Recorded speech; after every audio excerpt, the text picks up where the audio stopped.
Good morning, good afternoon, good evening, across the country, around the world. Welcome back to the Kerbal Space Program. I've played a little bit off camera. I actually sent a mission to Minmus again, and I actually hired a new scientist, Millie, and sent her there, so the spaceship was probe controlled, added mystery goo and a couple other things. So she did that, and she is now our highest ranking scientist at 2 stars. I got her because I know I'm going to need a couple of scientists on the space station shortly. Anyway, she went to Minmus. We've got a bunch of science to spend, so we're going to do that. I want to continue working on our space station. No, these aren't what I want. And to do that, I know I wanted a few things down here. Primarily, yes, I want some radiators, because that's cool looking, isn't it? And then, let's see, I don't need MechJeb, I don't need that. Don't really need any more science. Not at the moment, at least.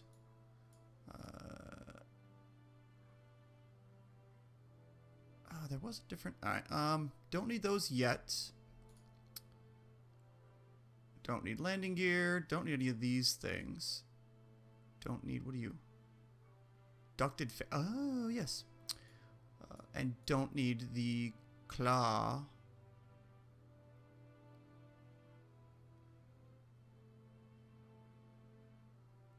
Interesting. That we'll play with later. Do I have... Oh, here's some other things. For, space station bits.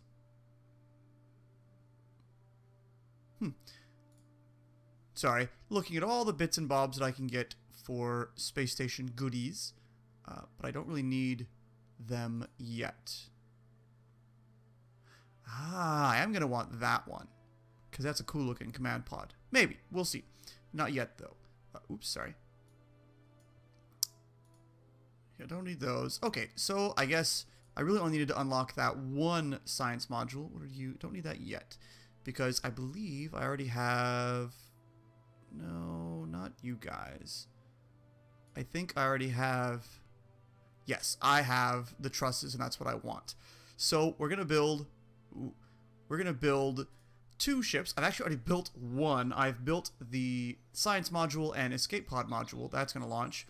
Right now we're gonna go into the space plane hangar and start building the trusses for radiators and solar panels. So we're gonna go to a speed build here, and I'll do voiceover in post. And away we go with the time lapse and all the recording in post. So we're starting off in the space plane hangar because I thought it would be easier to build things. What we're going to build first is the truss structure. It's going to be 2 parts that are actually going to be built and shipped up in line like you see there, although not quite like that. I rotated it around. There we go. And one part will be, well, they'll come together in a T shape. One will have all the solar panels, and one will have radiators on it. You'll see what I do with it in a bit. And I used the adapters here to spread them out and make it work like that. There we go. And I'm using the truss structures from, I'm not sure what, but from one of the mods, because they're not just the boring square ones. And we end up, yeah, they're 5 long on each side. Like I said, 1 solar panels and 1 is radiators. It was kind of a struggle to build them, or, well, it shouldn't have been, but it was. I struggled. There, and slide them over. There we go. Yeah, there we go. Copy, paste, and things again. It worked out building it this way. It didn't work as well as I thought of, and oh yes, RCS. Lovely RCS, and that was a fun headache later on, but we'll get to that later. So built the one, put it to the side, then we build the other one, and I built this one... Well, I knew I was going to want docking ports on this one as well, and then we figured out that doesn't quite work quite like I wanted it to. Yeah, docking ports do not like joining up to that side. Yep. Radiators. The way I'm playing the game and the life support mods that I'm using, they're not actually generating waste heat. At least I don't think they are. But we all know that the International Space Station has radiators and whatnot, so I thought I'd add them as just an element to have there for funsies. And again, RCS. Yay. This goes up, and it's quite the huge structure once it's gone up there. But it worked out eventually. I will admit that I had a drink. I had an Angry Orchard, but I drank it kind of fast, and it was I only had that, and I didn't eat anything. So perhaps my flying skills and judgment weren't at their best, but it all worked out. Oh yeah, and at this point I had a weird glitch where the solar panels didn't actually show the actual panels extending. It only showed like the cap of it. So there we go. I put it on legs just to send it out there and make sure it all worked, and it did. Back to the hangar, lose the legs, and make sure it all works, and actually load the previous one. So that's the truss structure that ends up going up into space. We then go over to the vehicle assembly building, pull it up, and once I grab the right part, I didn't. Try it again. Grab the right part. It's hard to see it with the camera. And slap it onto some stuff. And at this point, I couldn't see the top of that, so it ends up being kind of funny looking. And that fairing was so large, it ended up causing a lot of problems later on because it's so big. Like you'll see, there were a few aborted launches for this because it was just too darn big, and it was not cooperating. But it got up there eventually. I think there was some glitch with the parachutes as well, because I didn't recover all the stages. I only recovered half. I don't know what was up with that. But it ended up more or less working out. Yeah, I think we'll see here. There'll be 3 failed launches, 2 or 3 failed launches, because that top is just too heavy and aerodynamic, and woof, we flip over. So I tried doing it again, just launching straight up and dealing with it, but the aerodynamic forces on that big, huge nose cone there just was too much. It also got going too fast. The thrust weight ratio on this is ridiculous, so you can go super fast and hit those aerodynamic, the supersonic speeds really fast. So we added some fins to see if that would help. And it does a little bit. It kind of keeps things a little more in line. Plus, I backed off the power a lot more, and also just let it go up and do its own thing. Even though it started tipping to the north, and I was trying to get it to tip to the east to get into a equatorial orbit, but it, as you can see, fighting. Nothing was wobbling around. The truss inside was really stable, but it just was a headache. As you can see, we're going almost vertical here, so it takes a lot, 1,700 meters per second to get into orbit, and even then we're at like a 45-degree orbit. It's kind of stupid. It was a really bad launch, and I probably could have done it again, but I got it up there. I figured, all right, we already, quote, cheated with those 2 bad launches, so we'll stick with this and then fix it. Yeah, we did enough cheating. We'll manipulate this to work out and just take up the extra time and the extra delta V. And we had tons of delta V with the ships, with the stages we had. It ended up being just fine. And even still, because it went from that the twin bore engines, and then I switched to the Poodle, I didn't end up getting the inclination fixed, so I had to have MacJeb fix it again, which didn't take much delta V the second time around, but it was a headache. It was my own headache of my own creation. I was rushed and distracted, and there was other things going on in the house here, but it was kind of a headache. So we set a rendezvous with that, and it would happen in like a day. So I set the alarm clock for it, and I figured, you know what, since we're going to have the alarm clock going anyway, might as well launch the other guy. And I had pre-built the science module. There, you can see it inside there. Science module and the kind of an escape vehicle, an escape vessel. It's a 3-person command pod, and we're going to launch that up. And I also sent a bunch of science on the science module as well, just to give it what I have. Oh, right. I realized the wrong people were on there. I want the 2 scientists and a pilot. So we got Val, she's our most experienced pilot. And then we got Millie and, who's that, Bob? So it's a 2-to-1, female to male.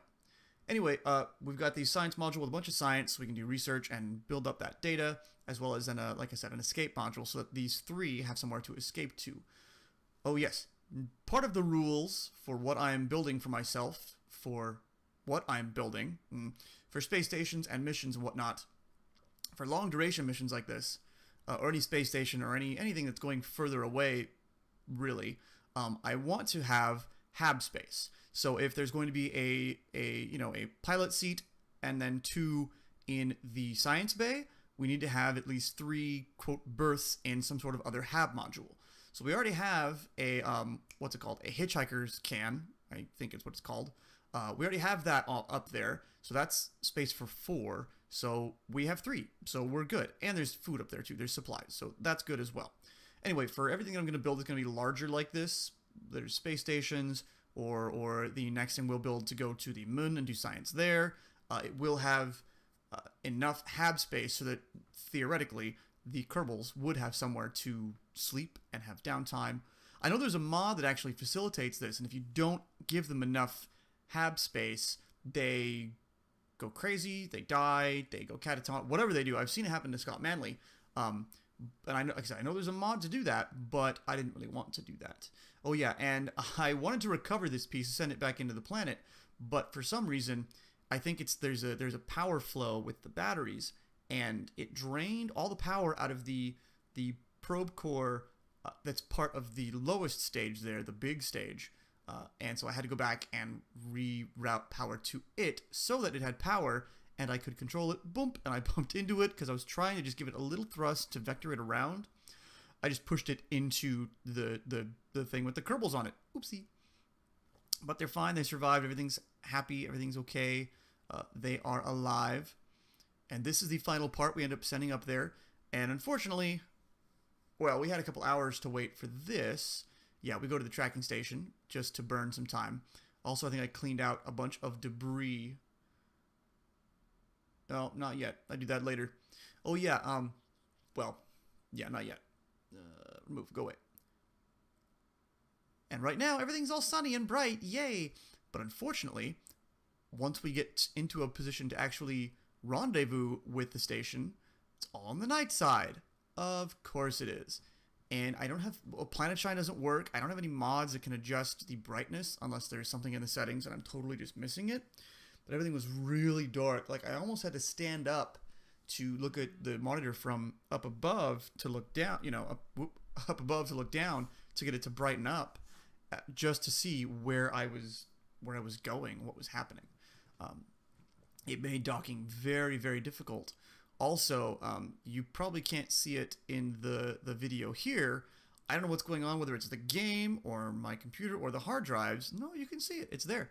There's stuttering. Yeah, you can see it there. It stutters, like it plays for 5 seconds and then pauses for 2 or 3. And it made maneuvering and docking kind of a headache. Although now I'm watching, nope, it's not with quick saves or auto saves. It just does it at random times. So that was a bit of a headache trying to get this guy in. And yeah, I can barely see things here to get it lined up. Yeah, there we go. Get that guy in place. I'm trying to wrap the station around in the right orientation. I have a visual picture in my mind of how I want this space station to be laid out, at least for the first few stages and additions. But it was a bit of a headache getting it there. But we made it work eventually. There was a lot of reloading quick saves and things like that with this playthrough of the game. With these 2 ships, because I made a lot of mistakes and there were a lot of things that worked out differently than I thought they would, or I thought I'd have more RCS than I did, and obviously the amount of RCS on these things is probably relative overkill for maneuvering. But I mean, I guess I could focus more on putting them at the centers of gravity for these things, but I don't. I fail. I'm sure, and I think there's RCS building assists. There's mods like that I could get, or I could use, but I don't because I'm lazy. I'm a terrible human being like that. Ooh, yeah, you can see the glitching and the pausing there when it jumped frames. Yeah, quite annoying. And again, in the darkness, so really hard to see anything. Oh, some of the next pieces I send up, I think they might be a bit bigger and a bit beefier. I think we're gonna send up some lights, floodlights, all the floodlights, so that I can see what the bloody hell is going on. Here we just pass underneath through those solar panels, spin it around. We're gonna stick the escape module up there on that docking module across from the science module. And at this point, once it's docked, I could transfer the Kerbals across and you start doing science, but I wanted to wait, make sure I had enough solar power to ensure that that happened. And boop, there we go. Space station, at least the HAB-ish modules are complete. I reloaded the game because it was glitching so much, and we burnt time forward, and now we're with the truss sections. And there they are, about to encounter that thing. Oh, of course. And again, this is all going to happen in the daylight, but the actual, what's it called? The actual, words are hard. The actual docking happens on the night side. And this guy was really off balance and funny. And I kind of I made a few errors with the station, with that. I reloaded things a few times. We're going to put the truss on that back section from where I just detached that remaining section. But I transferred fuel wrong, I transferred electricity. I did a lot of things wrong, so I had to go back and redo things a couple times. And this guy, I didn't realize how much monopropellant had been using. Does it get docked this time? No, I think I end up running out of monopropellant on this go through. So reload, back to it, and try to do things a bit smarter with monopropellant and not having it just firing all the time, only firing part of the time. And also I realized I hadn't gone back to the station again and transferred fuel and electricity and all those things. So with monopropellant running low on the truss section, I just screw it, dock it, just get it docked, get it together. That way we can figure things out afterward. And it was hard to do this in the dark with kind of an off-center build there, that bilateral truss segment thingy. It was really a struggle, but eventually we got it in place. I had to actually spin it around. It was bumping on the science module. I had to spin it so that it would dock. There, now it's all docked. And then I could do get into the daylight and then do some RCS transferring, some fuel transferring, and ditch that. Monopropellant stays, but ditch the segment that's just that big old fuel tank that we don't need. I would have liked to keep it as extra fuel, but it doesn't have a docking port or anything on it that would make it useful. So here we rotate around. That's something else I think I'm going to include in one of the next big segments we send up in a few episodes, will be the large, rotational wheel. Oh, I'm forgetting what it's called. There's a word for it. They have the gyroscopes and things. It's what you have them on that help you turn. Oh my god, the word is totally escaping right now because I can't find it on the screen. But a big one or two of those on the next segment, just to give the station a little more rotational authority without having to resort to RCS all the bloody time. And again, this was a struggle because things were kind of wobbly and off-center, and I got it in, but it wobbled the first time, so it ended up locking on at like 45 degrees. So I said, okay, hold on, we got it lined up. Let's just back off, rotate, and line up again, and get it in place. And we got it pretty close. It's within a few degrees, I think, maybe 5 degrees of the angle. Whoa, overshot, messed up. It ends up being fairly close to what I wanted. The whole nothing's perfect 90 degrees, nothing's perfectly square. It's really hard to do that because of the way the game works. So at this point, we detached that and get to this point, and I realized, crap, I didn't transfer monopropellant. Did I make it work this time? Well, I do make it work. I don't have to correct things, I don't think. I could be wrong. I thought at one point I had to go back again. Maybe not. I forget what I did. Oh yeah, this just kept wandering around. Oh right, I was trying to control it from the docking port that's on top of the truss there, that's actually going to connect to it, and it ended up not cooperating, and there, I ran out of monopropellant. So we go back again, and I transfer monopropellant again from the big tank because I need it. And then we undock, and for some reason the solar panels auto-deployed. That was rather obnoxious. And it had the other ship selected for some reason, and I couldn't close the solar panels. It was doing weird things. So I closed those, I didn't want them to get bumped, and we kept it oriented the same way it was without orientating it off of that docking port that we're going to utilize. Because it just made the controls way easier for translating things around.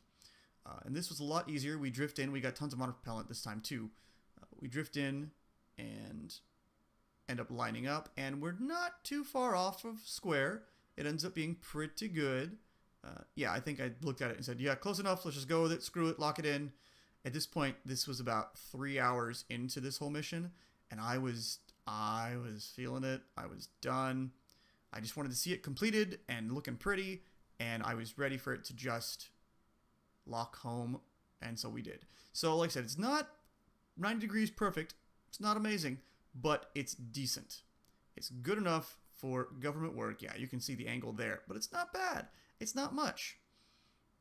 Transfer fuel out where we can just to try to conserve whatever we can, and we ditched that, and I could fortunately set it to retrograde to let it burn up in the atmosphere. Nothing to recover from it, sadly, but oh well. And there we are with all the solar panels deployed, and we deploy a few of the radiator panels. Again, I'm not using, there is no waste heat in this version of it, or in this playthrough. That's not a quote resource that I'm utilizing. But you know, I thought it'd be cool to have the radiators there.